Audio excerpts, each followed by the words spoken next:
नमस्ते। आज राष्ट्रीय युवा दिवस के शुभ अवसर पर मैं Indira Gandhi national open university के सभी फैकल्टी मेंबर्स को, स्टाफ को एवं स्टूडेंट्स को अपनी शुभकामना देता हूँ।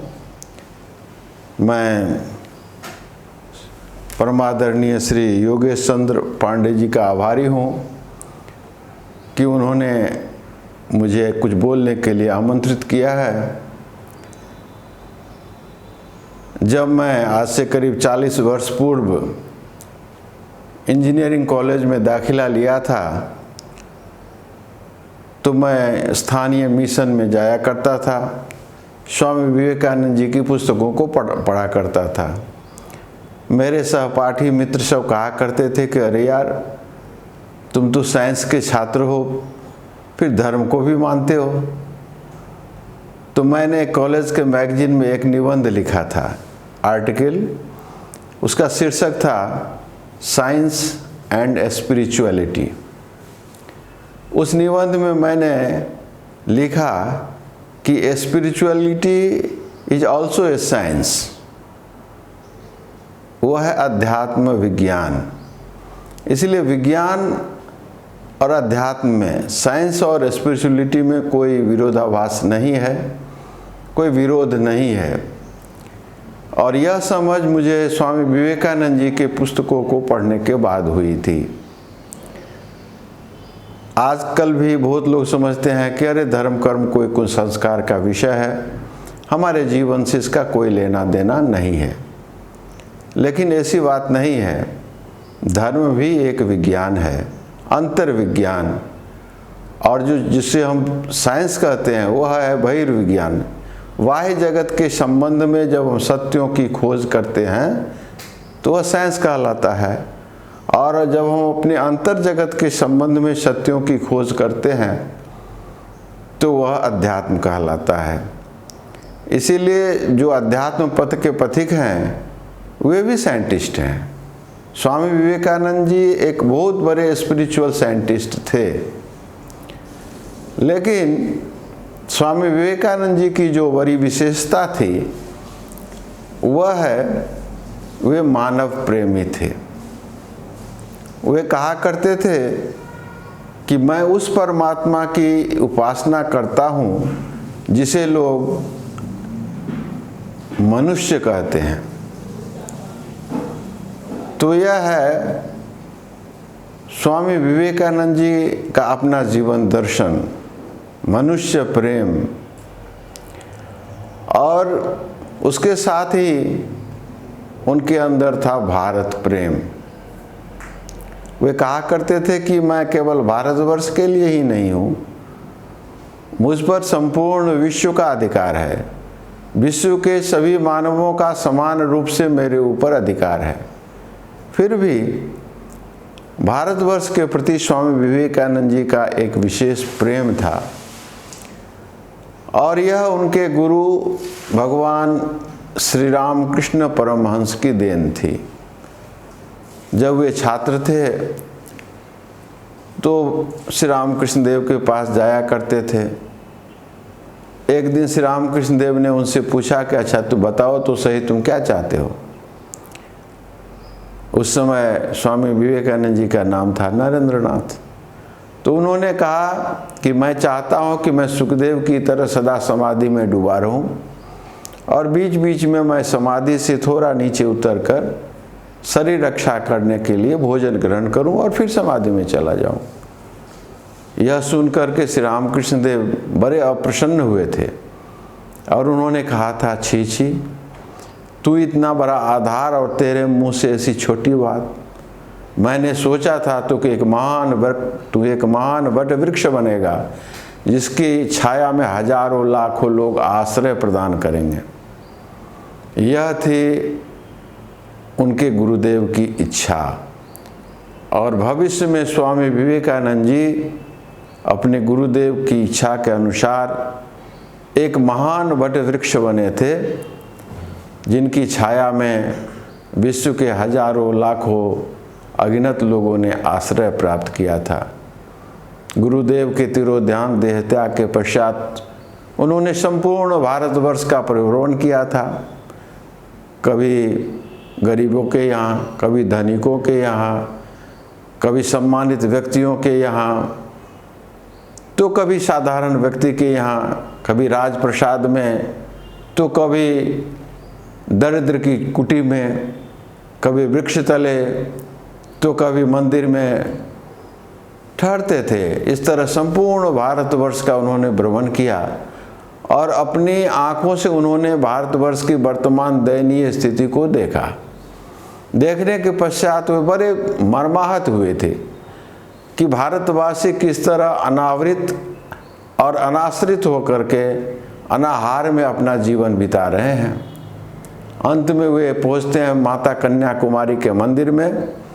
वहाँ जाकर माता के सामने साष्टांग प्रणाम करते हैं और माता से कहते हैं, माँ मुझे समाधि नहीं चाहिए, मैं तेरी और तेरी संतानों की सेवा करूं, यही मेरा जीवन व्रत हो। माँ का आशीर्वाद उन्हें प्राप्त होता है और उसके बाद कुछ ही दूर पर समुद्र के अंदर एक शिलाखंड था। तैरते हुए उस शिलाखंड पर जा पहुँचते हैं, आज जिसे rock memorial, Kanyakumari rock memorial कहते हैं। स्वामी विवेकानंद जी का मंदिर आज वहाँ है। तो वो शिला पर पहुँचते हैं और ध्यानमग्न हो जाते हैं। 3 दिनों तक बिना खाए पिए उन्होंने वहाँ ध्यान किया था। लेकिन ध्यान का विषय क्या था? कोई देवी देवता नहीं, बल्कि पुण्य भूमि भारतवर्ष, भारत का गौरवमय अतीत, उसकी वर्तमान दयनीय अवस्था और उसका उज्ज्वलमय भविष्य। स्वामी जी के मानस पटल पर एक के बाद एक सभी स्पष्ट रूप से प्रतिभात हुए। और फिर उन्होंने मन ही मन सोचा, समझा कि जिस अध्यात्म के बल पर भारतवर्ष एक दिन उन्नति के उच्चतम सोपान पर पहुंचा था, सोने की चिड़िया कहलाता था, उसी आध्यात्मिकता की सहायता से पुनः भारतवर्ष का पुनरुत्थान होगा। फिर उन्होंने पाश्चात्य देश जाने का संकल्प किया। वहाँ भारतीय अध्यात्म की जो संपदा है, उस संपदा का वितरण पाश्चात्य वासियों में करेंगे और बदले में धन संग्रह करके फिर भारतवासियों के कल्याण के लिए अपना जीवन न्यौछावर कर देंगे। पाश्चात्य देशों में जाने के बाद अमेरिका के शिकागो शहर में आयोजित विश्व धर्म सम्मेलन में उन्होंने भाग लिया था। भारतवर्ष के हिंदू धर्म की विजय पताका उन्होंने फहराई थी और उसके बाद सुदीर्घ 4 वर्षों तक पाश्चात्य देशों में रह करके उन्होंने हिंदू धर्म का प्रचार प्रसार किया था। उन्हें इतना सम्मान मिला था, प्रतिष्ठा मिली थी, लेकिन रात को वे सो नहीं पाते थे। अपने देशवासियों की बात उन्हें याद आती थी, उनकी दरिद्रता की बात उन्हें याद आती थी और रात को रो रो कर प्रभु से प्रार्थना किया करते थे कि प्रभु मेरे देशवासियों का दुख दूर हो। श्रीमती सरला घोषाल एक पत्रिका की संपादिका थी। उनको उन्होंने एक पत्र में लिखा था कि यूरोप के बहुतेरे नगरों में घूम घूम कर वहाँ के गरीबों के भी अमन चैन और शिक्षा को देखकर मुझे अपने देशवासियों की बात याद आती थी और मैं आंसू बहाया करता था। स्वामी विवेकानंद जी पाश्चात्य देशों में रह करके बहुत ही सम्मान उन्होंने अर्जित किया था। प्रोफेसर जॉन हेनरी राइट जो बोस्टन के थे, उनसे उनकी मुलाकात हुई थी। शिकागो धर्म सम्मेलन में जब उन्होंने भाग लिया तो वहाँ के सभापति को एक परिचय पत्र देते हुए प्रोफेसर राइट ने लिखा था कि अमेरिका के सभी विद्वानों की विद्वता को यदि एक साथ सम्मिलित कर दिया जाए तो वह विद्वता जितनी होगी उतनी विद्वता इस भारतीय योगी के अंदर है। स्वामी विवेकानंद जी के संबंध में पाश्चात्य वासियों की यह धारणा थी। जब स्वामी जी भारत लौटते हैं तो एक अंग्रेज सज्जन ने उनसे पूछा था, अच्छा स्वामी जी, इस वैभवशाली शक्तिशाली पाश्चात्य देशों में 4 वर्षों तक रहने के बाद अब आप भारतवर्ष लौट रहे हैं, तो अब भारतवर्ष आपको कैसा लगेगा? स्वामी जी ने कहा था कि मैं भारतवर्ष से प्रेम करता था, लेकिन आज 4 वर्षों तक पाश्चात्य देशों में बिताने के बाद जब भारतवर्ष लौट रहा हूँ, तो भारतवर्ष की वायु मेरे लिए पवित्र है, वहाँ का धूल कण तक मेरे लिए पावन है। भारतवर्ष तीर्थ स्थान है, पुण्य भूमि है। यह है भारतवर्ष। इस भारतवर्ष की पहचान स्वामी विवेकानंद जी ने की थी, और उसी की पहचान, उसी की याद हमें पुनः दिलाते हैं। जब भारतवर्ष लौटते हैं तो श्रीलंका से लेकर के, कोलंबो से लेकर के अल्मोड़ा तक अपने व्याख्यानों में भारतवर्ष को इसी अपूर्व अध्यात्म संपन्न भारतवर्ष की याद दिलाते हैं।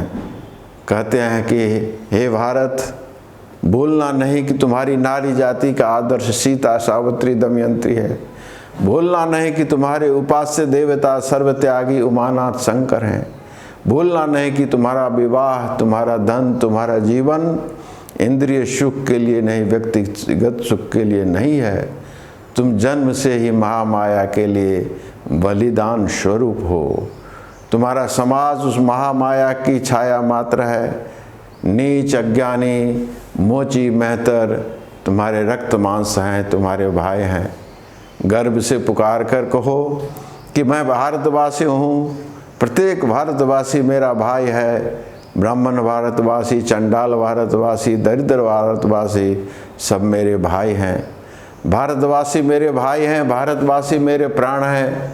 भारतवासी, भारत की देवी देवता मेरे ईश्वर हैं। भारत का समाज मेरी बचपन की झोला, जवानी की फुलबारी और बुढ़ापे की काशी है। भारत के कल्याण में मेरा कल्याण है। और दिन रात कहते रहो, हे गौरीनाथ, हे जगदम्बे, मुझे मनुष्यत्व दो। माँ, मेरी दुर्बलता का पुरुषता को दूर कर दो। माँ, मुझे मनुष्य बना दो। तो यह है स्वामी विवेकानंद जी का भारतवासियों को आह्वान। वे कहते हैं कि दीन दुखी गरीबों के प्रति जो मेरी सहानुभूति है, वह तुझे थाती के तौर पर सौंपता हूँ। जाओ उस पार्थसारथी के मंदिर में, जब जो अपने कृष्ण अवतार में दीनहीन ग्वाल वालों के सखा थे, जो अपने रामावतार में गुहक चंडाल को गले लगाने से नहीं हिचके थे, जो अपने बुद्धा अवतार में अमीरों का न्योता अस्वीकार कर एक वारांगना का न्योता स्वीकार किया और उसे उबारा। जाओ उनके समक्ष साष्टांग प्रणाम करो और अपने समस्त जीवन की बलि दो उन दीनहीनों के लिए, जिनके लिए भगवान जुग जुग में अवतार लिया करते हैं। स्वामी जी कहते हैं, मैं दिव्य चक्षु से देख रहा हूँ कि तुम ही लोग प्राचीन काल के वैदिक ऋषि हो। अनंत शक्ति है तुम्हारे अंदर, जगा दो उस शक्ति को, उठ लग जाओ कमर कसकर। तो स्वामी जी कहते हैं कि दूसरों के दुख को अपने हृदय से अनुभव करो और फिर ईश्वर के चरणों में अपना हृदय खोल दो। फिर शक्ति आएगी, उत्साह आएगा। उस शक्ति और उत्साह से अपना हृदय भर लो और कार्य करो। इस तरह कार्य करो कि भारत का भविष्य तुम्हारे ऊपर निर्भर है। भविष्य की 50 सदियाँ तुम्हारी ओर ताक रही है, तो हमारे ऊपर भारत का भविष्य निर्भर है। अब कहते हैं कि हम अपने जीवन में क्या करें? केवल अपने परिवार, केवल अपने समाज का ध्यान रखें? नहीं, संपूर्ण भारतवर्ष के जितने भी लोग हैं सब मेरे भाई हैं, सब मेरे बहन हैं। उन सब का ख्याल रखना होगा। स्वामी जी ने खेतरी के महाराजा को एक पत्र में लिखा था कि केवल वे ही जीते हैं जो दूसरों के लिए जीते हैं, बाकी लोगों का जीना मरने के समान है। तो यह महान आदर्श स्वामी विवेकानंद जी हमारे सामने रखते हैं। देश प्रेम का आदर्श, देश सेवा का आदर्श। भविष्य का भारतवर्ष कैसा हो, इसके बारे में स्वामी जी कहते हैं, ऐसा भारतवर्ष स्वामी जी चाहते हैं जिसमें विज्ञान और धर्म का समन्वय हो, जिसमें सांसारिक उन्नति और आध्यात्मिक कल्याण का समन्वय हो, जिसमें जनसाधारण और नारी जाति का उत्थान हो, संपूर्ण विश्व में भारत माता का उच्च आसन प्राप्त हो, ऐसा भारतवर्ष स्वामी जी चाहते थे। और नए भारतवर्ष की कल्पना करते हुए उन्होंने कहा था कि एक नवीन भारत निकल पड़े, निकले हल पकड़ कर किसानों की कुटी भेद कर, जाली माली मोची मेहतरों की झोपड़ियों से, बनियों की दुकानों से, भुजवा के बाहर के पास से, कारखानों से, जंगलों से, पहाड़ों से। तो इस तरह भारतवर्ष का विकास स्वामी विवेकानंद जी चाहते थे और उस सब के लिए हम लोगों का आह्वान करते थे। सबके प्रति स्वामी जी की हमदर्दी थी। जब पाश्चात्य देश जा रहे थे तो माउंट आबू पर उनकी मुलाकात अपने गुरु भाई स्वामी तुरानंद जी से हुई थी और तुरानंद जी से स्वामी जी ने कहा था कि देखो हरि भाई, उनका नाम था, पुकारने का नाम था हरि। तो उनसे कहा कि हरि भाई देखो, मैं तेरे तथाकथित धर्म को नहीं समझता हूँ, लेकिन मेरा हृदय विशाल हो गया है। अब मैं दूसरों की पीड़ा में पीड़ा का अनुभव करना सीख गया हूँ। विश्वास रखो, मेरे अंदर तीव्र दुख बोध का जन्म हो चुका है। और यह कहते कहते स्वामी विवेकानंद जी का गला अवरुद्ध हो गया था, वे आगे कुछ नहीं बोल पाए थे। तो ये थे स्वामी विवेकानंद जी। भारतवर्ष के प्रति उनका जो प्रेम था वो अनुपम था। आधुनिक भारत के निर्माता स्वामी विवेकानंद जी थे। उनके भारतवर्ष के प्रति जो उनका जो प्रेम था, उनकी जो सहानुभूति थी, उसका एक सुंदर वर्णन उनकी ही शिष्या भगिनी निवेदिता ने अपने ग्रंथ में किया है। वह लिखती है कि भारतवर्ष स्वामी विवेकानंद जी का गंभीरतम आवेग का केंद्र था। भारतवर्ष उनके हृदय में धड़कता था, उनकी शिराओं में प्रतिध्वनित होता था। भारतवर्ष उनका दिवा स्वप्न था। भारतवर्ष उनके लिए निशा का दुस्वप्न था। केवल इतना ही नहीं, वे स्वयं भारतवर्ष बन गए थे। रक्त मांस से बनी भारत प्रतिमा, भारत की आध्यात्मिकता, उसकी पवित्रता, उसकी प्रज्ञा, उसकी शक्ति, उसका स्वप्न, इस सब के प्रतीक पुरुष थे स्वामी विवेकानंद। इसीलिए स्वयं कहा करते थे, आई एम कंडेंस्ड इंडिया, मैं भारतवर्ष का घनीभूत रूप हूँ। इस तरह से स्वामी विवेकानंद जी के अंदर एक विलक्षण अद्भुत भारत प्रेम था। वही भारत प्रेम स्वामी जी की इच्छा थी कि हम सब लोगों के अंदर हो। यही हमारे जीवन का लक्ष्य हो, हमारे जीवन का उद्देश्य हो।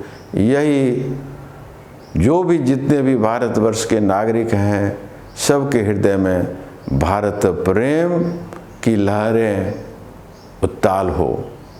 यदि हमारे अंदर भारत प्रेम जागृत होगा तो हमारा जीवन बदल जाएगा।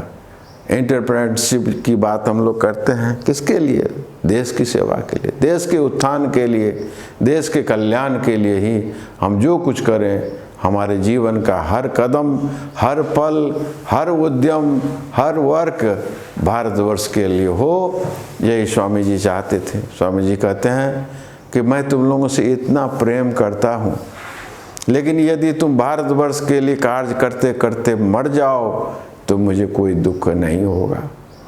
तो यह है स्वामी जी का भारत प्रेम, और हम लोगों को यही संदेश दे गए हैं। विशेषकर जो युवा वर्ग हैं, जो भविष्य की पीढ़ी है, उसके ऊपर स्वामी विवेकानंद जी का विशेष भरोसा था, विशेष विश्वास था। वे कहा करते थे कि नवयुवकों को संगठित करने के लिए ही मेरा जन्म हुआ है। आज उनका जन्मदिन 12 जनवरी को राष्ट्रीय युवा दिवस के रूप में मनाया जाता है।